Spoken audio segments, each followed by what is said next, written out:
প্রিয় ছাত্রছাত্রী, আজকে আমাদের আলোচনার বিষয় হলো consolidated statements on acquisition date and after acquisition date, যেটা আমাদের কাছে হোল্ডিং কোম্পানি নামে সবচেয়ে বেশি পরিচিত। এখন আসো, আমাদের প্রথম টপিক হলো what is holding or parent company. Holding company বা মূল কোম্পানি কাকে বলে? জনক কোম্পানিও বলা হয় এটাকে, কারণ আমরা প্যারেন্ট কোম্পানি বলি। A company owning more than 50% of another business is called holding company. যখন একটা কোম্পানি অন্য আরেকটা কোম্পানির 50% বা অর্ধেকের বেশি শেয়ার ক্রয় করে মালিকানা গ্রহণ করে, তখন যে কোম্পানি 50%-এর বেশি শেয়ারের মালিকানা গ্রহণ করে তাকে বলা হয় holding company. What is subsidiary or affiliated company? Subsidiary company হলো a company owned by a parent company that owns more than 50% of its stock is called subsidiary company. Subsidiary hold by parent company. Subsidiary company হলো যখন কোনো company অন্য কোনো কোম্পানির 50% share ক্রয় করে নেয়, যার 50%-এর কম থাকে, সে হলো অধীনস্থ বা সাবসিডিয়ারি কোম্পানি। অর্থাৎ অন্য কোম্পানিটি 50%-এর বেশি শেয়ার ক্রয়ের মাধ্যমে যে কোম্পানির নিয়ন্ত্রণ গ্রহণ করে, অর্থাৎ যারা নিয়ন্ত্রিত হয় তারা হলো সাবসিডিয়ারি, আর যে নিয়ন্ত্রণ করে সে হলো holding. Minority interest or non controlling interest, সংখ্যালঘু স্বার্থ।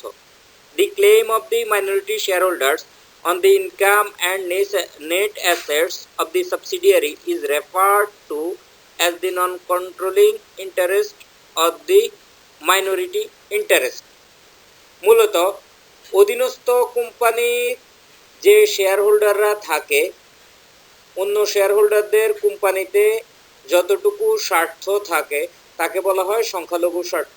এই স্বার্থ হলো কোম্পানির আয় এবং নিট সম্পত্তির উপর অধীনস্থ কোম্পানির শেয়ার হোল্ডারদের স্বার্থ। Features or characteristics of holding company. Holding কোম্পানির বৈশিষ্ট্য বা বিশেষ গুণাবলী। Number 1, maximum stock purchase. Holding কোম্পানির অন্যতম বৈশিষ্ট্য হচ্ছে এদেরকে অবশ্যই অধীনস্থ কোম্পানির 50%-এর অধিক ম্যাক্সিমাম শেয়ার ক্রয় করতে হবে। 2 নম্বর হলো কন্ট্রোল অ্যান্ড গভর্নেন্স, নিয়ন্ত্রণ এবং পরিচালনা। হোল্ডিং কোম্পানির 50%-এর অধিক শেয়ার ক্রয়ের সুবাদে অধীনস্থ কোম্পানির সম্পূর্ণ পরিচালনা ও নিয়ন্ত্রণ ভার হোল্ডিং কোম্পানি গ্রহণ করে। ভোটিং রাইট, ভোটাধিকার। অধীনস্থ কোম্পানির নীতি নির্ধারণী সভায় হোল্ডিং কোম্পানি সর্বোচ্চ ভোটদানের এবং অধিকাংশ পরিচালক নিয়োগ ও অপসারণের অধিকার রাখে। লার্জ বিজনেস কম্বিনেশন, বৃহৎ কারবারি জোট। হোল্ডিং কোম্পানি একটি বৃহৎ কারবারি জোটের অত্যাধুনিক রূপ, অর্থাৎ একটা বড় কোম্পানি যখন ছোট ছোট অনেকগুলো কোম্পানি ক্রয় করে তাহলে বিশাল একটা কারবারি জোট তৈরি হয়। অ্যাডভান্টেজ অফ মনোপলি বিজনেস, একচেটিয়া কারবারের সুবিধা। জোট গঠনের মাধ্যমে হোল্ডিং কোম্পানি বাজারে প্রতিযোগিতা এড়াতে বা কমাতে সক্ষম হয়, ফলে একচেটিয়া কারবারের সকল সুবিধা ভোগ করতে পারে। অর্থাৎ একই রকমের যত কোম্পানি আছে সবগুলো যদি হোল্ডিং ক্রয় করে ফেলে তাহলে তার আর কোনো প্রতিযোগী থাকে না। লিগ্যাল এন্টিটি, আইনগত সত্তা। হোল্ডিং কোম্পানির আইনগত সত্তা বিদ্যমান আইন অনুযায়ী। নাম্বার অফ সাবসিডিয়ারি কোম্পানিজ, অধীনস্থ কোম্পানির সংখ্যা। একটা হোল্ডিং কোম্পানির আওতায় এক বা একাধিক অধীনস্থ কোম্পানি থাকতে পারে, এটার কোনো নির্দিষ্টতা নেই। ফরমেশন প্রসিডিউর, গঠন প্রণালী। হোল্ডিং কোম্পানি গঠন প্রণালী সহজ, যে কোনো কোম্পানি অন্য কোম্পানির অধিকাংশ শেয়ার ক্রয়ের মাধ্যমে খুব সহজে হোল্ডিং কোম্পানি গঠন করতে পারে। প্রিপারেশন অফ অ্যাকাউন্ট, হিসেব প্রস্তুত। এই পদ্ধতিতে হোল্ডিং কোম্পানি ও অধীনস্থ কোম্পানির হিসাবকাল শেষে প্রত্যেকে স্ব হিসাব প্রস্তুত করে থাকে, নিজস্ব হিসাব প্রস্তুত করে থাকে এবং একই দিনে উভয় কোম্পানির উদ্ধৃতপত্র একত্রিত করে একটি সমন্বিত উদ্ধৃতপত্র প্রস্তুত করে। প্রথমে আলাদা আলাদা প্রত্যেকেরটা করে, তারপরে একসাথে করে কোনো ডেফিসিয়েন্সি থাকলে ওটা মিট আপ করে ফেলে, একসাথে নতুন করে একটা কনসলিডেটেড স্টেটমেন্ট করে। Mass production and more profit. Holding company একটি বৃহৎ জোটে পরিণত হয় বিধায় উৎপাদন ব্যাপক করতে পারে, বেশি পরিমাণে উৎপাদন করতে পারে, আর বেশি পরিমাণে উৎপাদন এবং বাজার ও মূল্য নিয়ন্ত্রণের মাধ্যমে অধিক মুনাফা অর্জন করতে পারে। Financial and capital security. Holding company বৃহৎ কারবারি জোট গঠন করে বিধায় কোম্পানির বিশাল মূলধনের অধিকারী হয়, যা আর্থিক নিরাপত্তা যোগায়, যে কোনো ধরনের আর্থিক নিরাপত্তা পাওয়া যায়। Types and appointment of directors.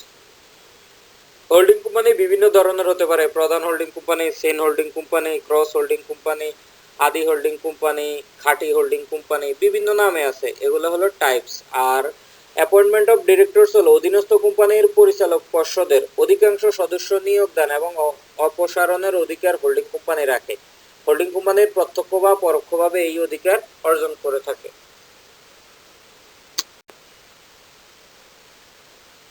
What is trust? When some company or shareholders placing share to create a large business combination, that's called trust. সংক্ষেপে বললে, যখন কতিপয় কোম্পানি বা শেয়ার মালিকগণ একত্রিত হয়ে একটি শক্তিশালী জোট গঠন করে, তখন তাকে ট্রাস্ট বা ওসি সংস্থা বলা হয়। Difference between trust and holding. Holding এবং ট্রাস্টের মধ্যে কিছু পার্থক্য আছে। কয়েকটি কোম্পানি মিলিত হয়ে শেয়ার অর্পণের মাধ্যমে যে জোট গঠন করে তাকে বলা হয় ট্রাস্ট। আর একটি কোম্পানি যখন অন্য কোম্পানির 50%-এর বেশি শেয়ার ক্রয় করে নিয়ন্ত্রণ ভার গ্রহণ করে, তখন তাকে বলা হয় হোল্ডিং। 1 নম্বর হলো ফরমেশন। ট্রাস্ট গঠন তুলনামূলকভাবে জটিল, কারণ সবগুলো কোম্পানির আলাদা আলাদা মতামত নিতে হয়। হোল্ডিং গঠন করা তুলনামূলকভাবে সহজ। একটা কোম্পানি অন্য কোম্পানির বেশিরভাগ শেয়ার ক্রয় করলে হোল্ডিং হয়ে যায়। ডিরেকশন, পরিচালনা। ট্রাস্ট পরিচালনা করে বোর্ড অফ ট্রাস্টিজ, আর হোল্ডিং কোম্পানি পরিচালনা করে board of directors. Separate entity, পৃথক সত্তা। ট্রাস্ট গঠন করলে কোম্পানিগুলোর নিজ নিজ সত্তা বিলুপ্ত হয়ে যায়, আর হোল্ডিং কোম্পানির ক্ষেত্রে প্রতিটা কোম্পানির সত্তা আলাদাভাবে বজায় থাকে। হোল্ডিংয়ের সত্তা থাকে, মাইনরিটির সত্তা থাকে, সাবসিডিয়ারি সত্তা থাকে। টাইপস, ধরন। ট্রাস্ট হলো নতুন একটা প্রতিষ্ঠান হিসেবে পরিচিতি পায়, আর হোল্ডিংয়ের ক্ষেত্রে ইতিপূর্বে চালু যে কোনো কোম্পানিও হতে পারে, নতুন করে যে হতে হবে এমন না। মূল ভিত্তি, ব্যাস।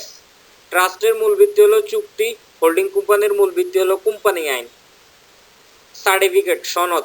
ট্রাস্টের মালিকানার স্বরূপ এর শেয়ার মালিকদেরকে একটি করে সনদ দেওয়া হয়, আর হোল্ডিং কোম্পানির মালিকদেরকে কিছুই দেওয়া হয় না আলাদা, কারণ প্রত্যেকের যার কাছে যা শেয়ার থাকবে সে ততটুকুর মালিক। ডিসলিউশন, বিলুপ্তি। নির্দিষ্ট মেয়াদের পর ট্রাস্টের বিলুপ্তি ঘটে। হোল্ডিং কোম্পানির নির্দিষ্ট কোনো মেয়াদ নেই, বিলুপ্তি ঘটতেও পারে, নাও ঘটতে পারে, যে কোনো সময় বিলুপ্তি ঘটতে পারে। Social status. ট্রাস্ট সামাজিকভাবে তেমন গ্রহণযোগ্য না। হোল্ডিং কোম্পানি সামাজিকভাবে গ্রহণযোগ্য, তার কারণ হলো প্রতিনিয়ত মাল্টিন্যাশনাল কোম্পানি থেকে শুরু করে ছোটোখাটো কোম্পানির সবাই ব্যবসা প্রতিযোগিতা হ্রাস করার স্বার্থে হোল্ডিং গঠন করে থাকে।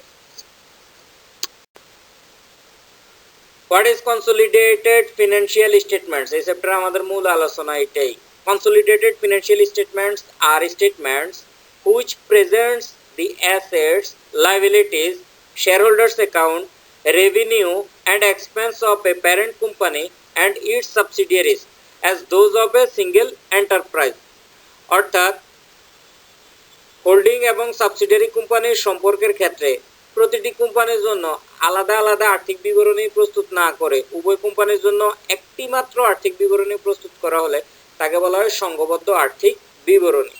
অর্থাৎ এই আর্থিক বিবরণীর মধ্যে হোল্ডিং কোম্পানির অংশ, সাবসিডিয়ারি কোম্পানির অংশ একই সাথে সংঘবদ্ধভাবে দেখানো হয়। কম্পোজিশন আর কম্পোনেন্টস অফ কনসলিডেটেড স্টেটমেন্টস। সংঘবদ্ধ আর্থিক বিবরণের উপাদান বা কী কী বিষয় অন্তর্ভুক্ত করা হয়। 1 নম্বর হলো কনসলিডেটেড ব্যালেন্স শিট, সংঘবদ্ধ উদ্ধৃতপত্র। 2 নম্বর হলো কনসলিডেটেড ইনকাম স্টেটমেন্ট, সংঘবদ্ধ আয় বিবরণী। 3 নম্বর হলো consolidated statement of change in equity, মালিকানা সত্তা পরিবর্তনের সংঘবদ্ধ বিবরণী।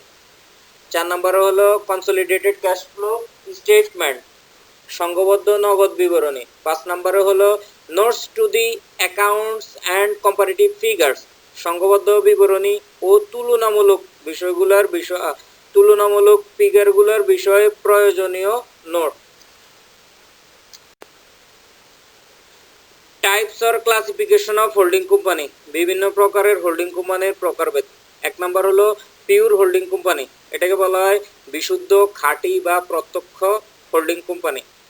যে সমস্ত হোল্ডিং কোম্পানি এক বা একাধিক কোম্পানির অধিকাংশ বা সকল শেয়ার অর্জনের মাধ্যমে অধীনস্থ কোম্পানির উপর শুধুমাত্র নিয়ন্ত্রণ বজায় রাখে, কিন্তু হোল্ডিং কোম্পানি নিজে কোনো প্রকার উৎপাদন ও বন্টন কাজে জড়িত থাকে না, সেসব কোম্পানিকে বলা হয় বিশুদ্ধ হোল্ডিং কোম্পানি। এক্ষেত্রে অধীনস্থ কোম্পানি বা অধীনস্থ কোম্পানির সমূহের আয় হতে প্রাপ্ত যে অংশ, সেটাই হলো হোল্ডিং কোম্পানির আয়ের অংশ, উৎস বা আয়ের অংশ। 2 নম্বর হলো মিক্সড হোল্ডিং কোম্পানি, মিশ্র হোল্ডিং কোম্পানি। যে সমস্ত হোল্ডিং কোম্পানি অধীনস্থ কোম্পানি সমূহের উপর নিয়ন্ত্রণ বজায় রাখে আবার নিজেও উৎপাদন ও বন্টন কাজে জড়িত থাকে, সেটা হলো মিক্সড হোল্ডিং কোম্পানি। প্রিন্সিপাল আর অরিজিনাল হোল্ডিং কোম্পানি, প্রধান বা মূল হোল্ডিং কোম্পানি।